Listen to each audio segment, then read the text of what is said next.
Привет! Мы продолжаем исследовать Авдат, древний город Набатейского царства. Город, созданный в III веке до нашей эры предприимчивыми набатеями как постоялый двор для купцов, перегоняющих караваны со специями и благовониями через весь Аравийский полуостров. Об этом бизнесе набатеев я рассказывала в предыдущем видео. Но счастье набатеев было недолгим. В I веке до нашей эры эти территории завоевываются Римской империей. Как набатеи умудрились сохранить независимость, я не знаю. Они даже выступали союзниками римлян в их вооруженных операциях против иудеев.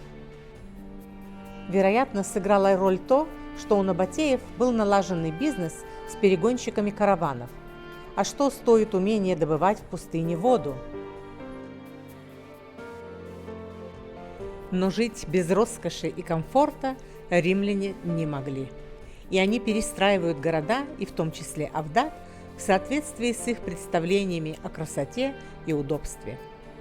На городском Акрополе они строят храмы Зевса и Афродиты.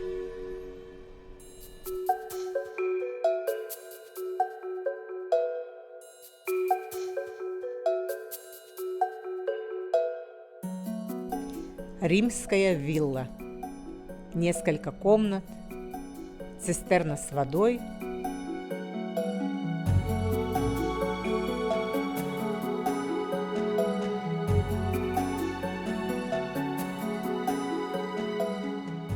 и балкон с великолепным видом на горы и, вероятно, на виноградник, который был здесь в те времена.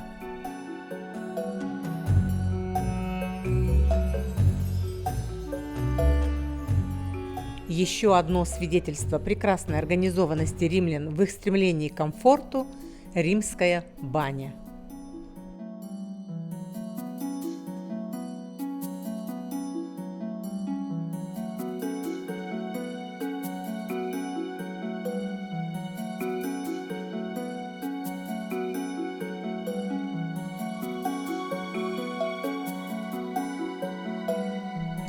И как же прекрасно оказаться в этом открытом бассейне с живительной водой на закате. А сейчас приготовьтесь. Я покажу вам нечто, что взорвало мне мозг. Набатеи были язычниками и поклонялись собственным богам. Мы входим в священное для набатеев место поклонения богу Душара и богине Аллат. Но не это меня поразило. Римляне были терпимы к вероисповеданию набатеев и не чинили им препятствий в отправлении их культовых традиций. Но, конечно, храм набатеев – ничто по сравнению с храмом Зевса и Афродиты, которые находятся тут же.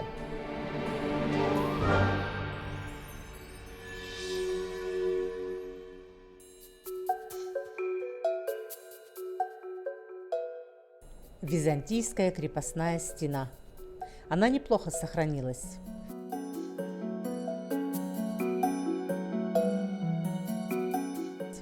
Внутри огромная площадь.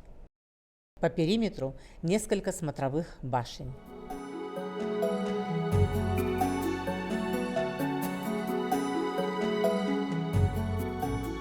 В центре одна из цистерн для сбора воды. В случае опасности крепость могла вместить в себя всех жителей города. Не очень хорошо понятно, для чего это было сделано, потому что внутри это просто полость. Нет ни лестницы, забраться туда нельзя. Для чего это сделано? Непонятно. Византийцы с набатеями были экстремалы еще те. Посмотрите, это такая узкая лестница, а ведь перил не было. Ну как можно было подняться? Может, они такие худые были? Нет, ну реально, не держась, подниматься, поэтому страшновато.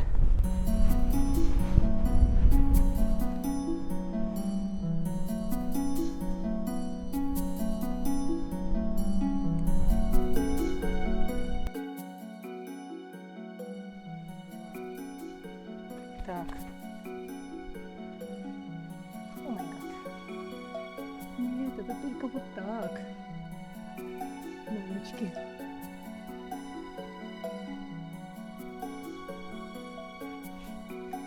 Вот так они и поднимались. Ну а что, какие варианты? Нет вариантов. Все. Спустите меня теперь отсюда, мама.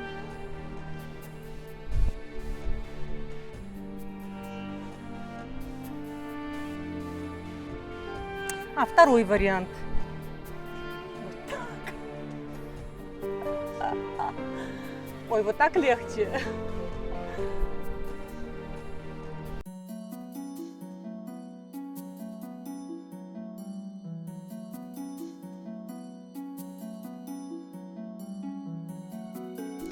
После развала Римской империи Набатея оказалась под властью Византии.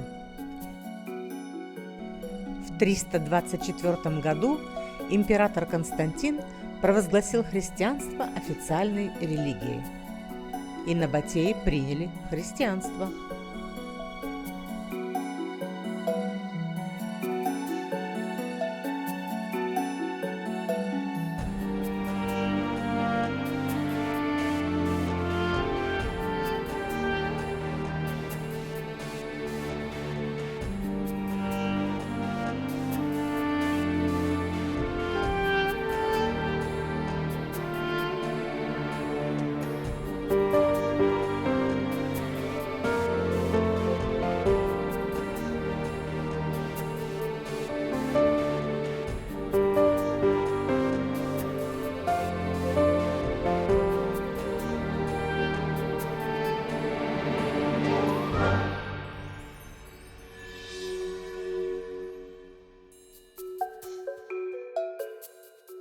Храмы Зевса и Афродиты были переоборудованы в церкви. Вот здесь мы видим сооруженный баптистерий. В Акрополе был организован христианский монастырь.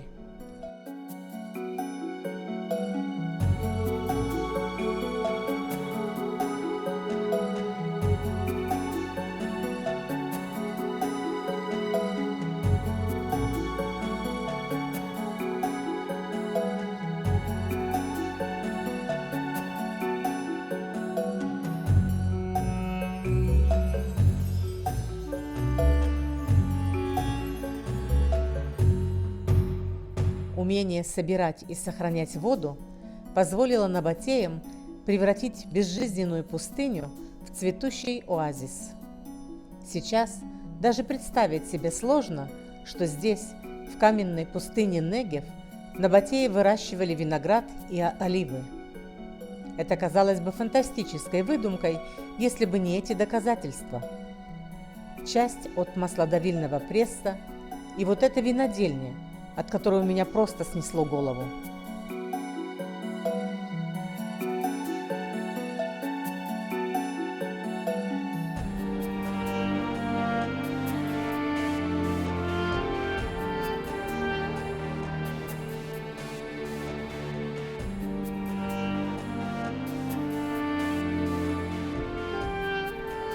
В этих отсеках ногами давили виноград, сок от которого стекал в каменную емкость, где виноград бродил.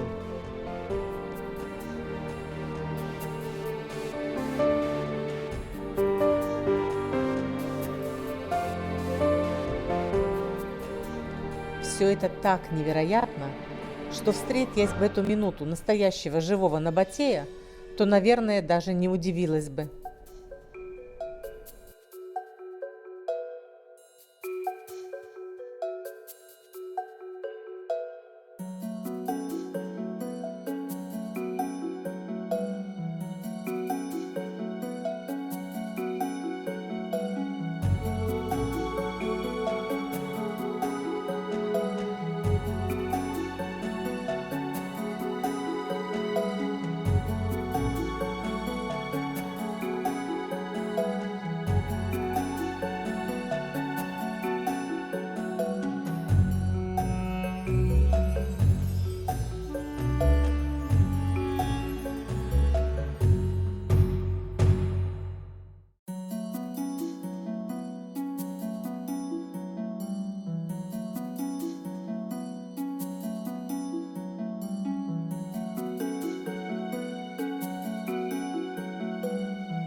загадка. Есть окно. Двери где? Здесь сплошная стена. Здесь тоже сплошная стена. Двери где, люди?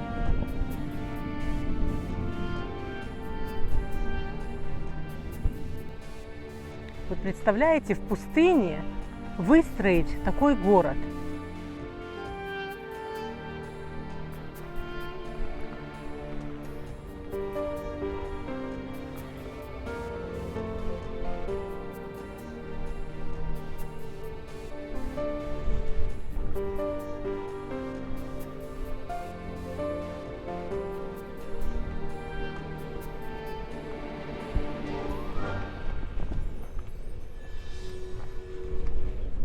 Меня, как всегда, несет на неизведанные тропы.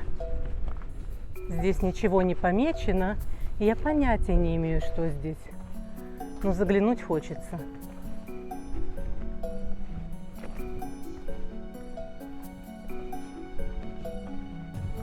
Вот какая-то чаша.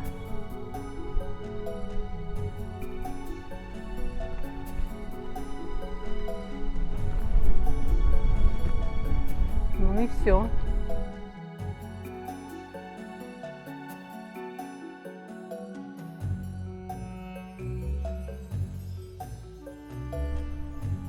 Интересно, что улица, по которой мы идем, на ней нет входных дверей. Входные двери, похоже, это вот это с обратной стороны. И вот здесь желоб, по которому, я предполагаю, что текла вода.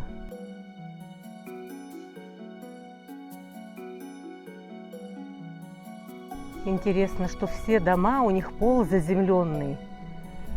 Вероятно, это было сделано для того, чтобы сохранять прохладу.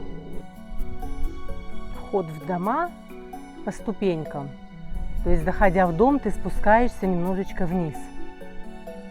Это значит, что полы этих домов были ниже уровня земли.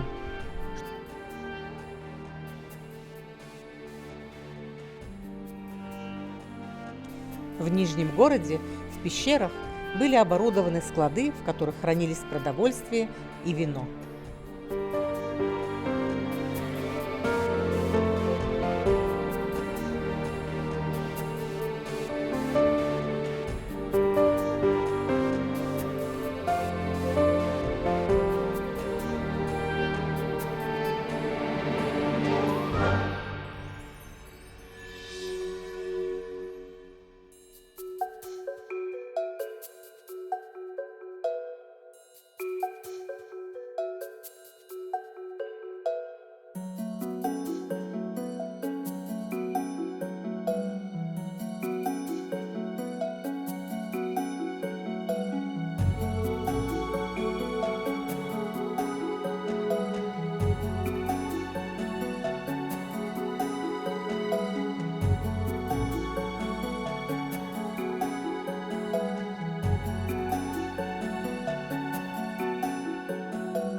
Город пришел в упадок после вторжения арабов-мусульман в VII веке. Тогда набатеи вновь сменили религию. Удивительное непостоянство взглядов и веры. Но это им не особенно помогло. Авдат был окончательно оставлен его жителями после мощного землетрясения 630 года. Набатейские города были оставлены своими жителями, вернувшимися к кочевому образу жизни. Ведь в сущности не было никакой этнической разницы между набатеями и арабскими мусульманскими племенами кочевников. После более 600 лет власти на юго-востоке Святой Земли этот народ канул в небытие. В сущности, его поглотила пустыня.